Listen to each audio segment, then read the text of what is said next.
पहली बार जब मैं अमेठी आई तो शायद मैं 10 साल की थी। मुझे याद है चुपचाप से उनके पीछे बैठती थी, वो जीप चलाते थे,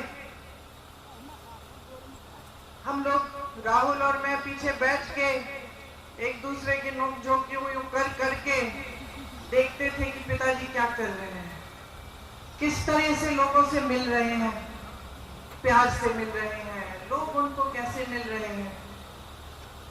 तो एकदम जो पहली सीख मुझे मिली कि एक नेता और जनता के बीच में कैसा रिश्ता होना चाहिए, तो उस उम्र में अपने पिताजी से मिली। आप सब जानते हैं मेरे पिताजी एक बहुत नेक इंसान थे, दिल बहुत साफ था, ईमानदार थे और बहुत हिम्मत वाले थे। जैसे जैसे मैं बड़ी हुई कभी कभी उनके चुनाव के प्रचार के लिए यहाँ आ जाती थी।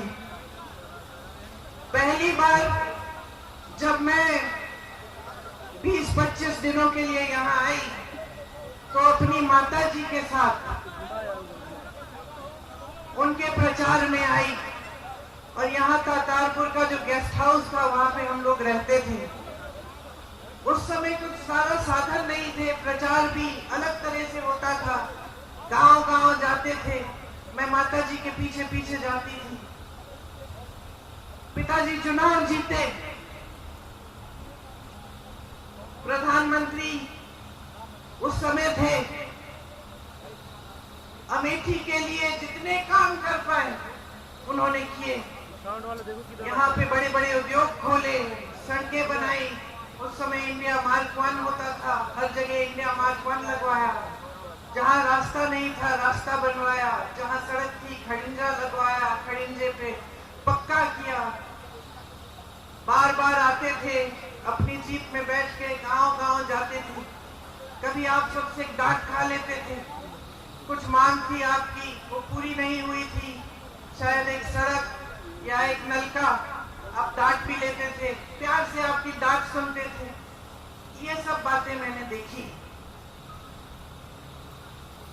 कुछ समय बाद जब वो चुनाव, देश का जो चुनाव है वो हारे, यहां से तो जीते ही थे,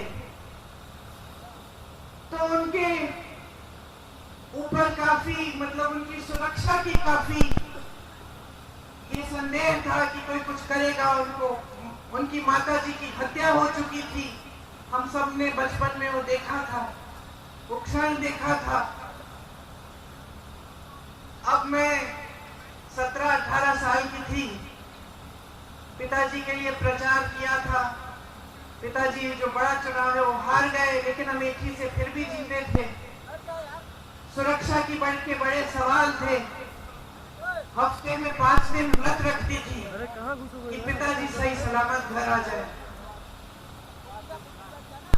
एक बार तो मौन व्रत भी रखने लग गई। पिताजी ने कहा तुमने आज ये दिन क्यों, इतवार के दिन, उन्होंने कहा ये दिन क्यों चुना तुमने मौन होने के लिए, इसी दिन कुछ घंटे मिलते हैं तुमसे बात करने के, बाकी समय में काम करता रहता हूँ। पिताजी ने हारने के बाद मेरे ख्याल से 2 या 3 गुना काम किया होगा जितना उन्होंने जीतने के समय किया। जनता के बीच जाते थे, सद्भावना यात्रा की, रात के 4:30 बजे तक 3 बजे तक काम करते थे। मैं तब तक नहीं सोती थी जब तक उनकी चप्पल की आवाज मेरे कमरे के बाहर से गुजरती थी।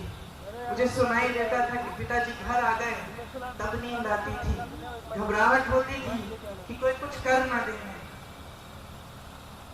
2 साल बाद 1991 में एक फोन आया, किसी ने कहा कि पिताजी को कुछ हो गया है, पता करो। चुनाव प्रचार में गए थे, रात के शायद 10:30 या 11 बजे थे। मैं एकदम समझ गई कि कुछ बहुत बुरा हुआ है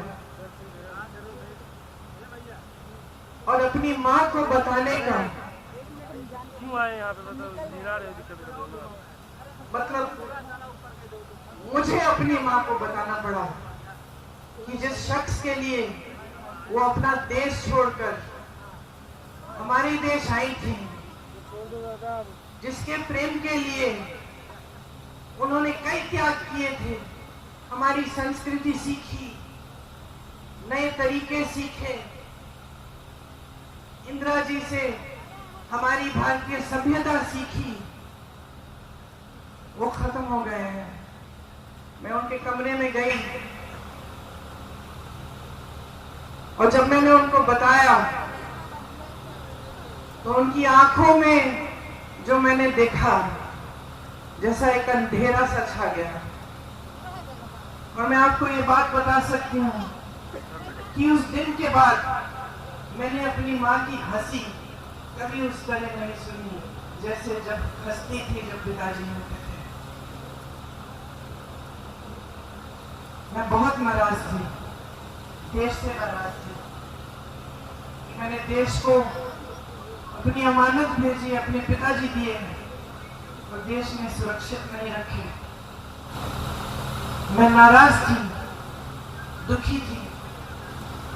मैं सोचती थी कि मेरा दुख कोई समझ नहीं पाएगा,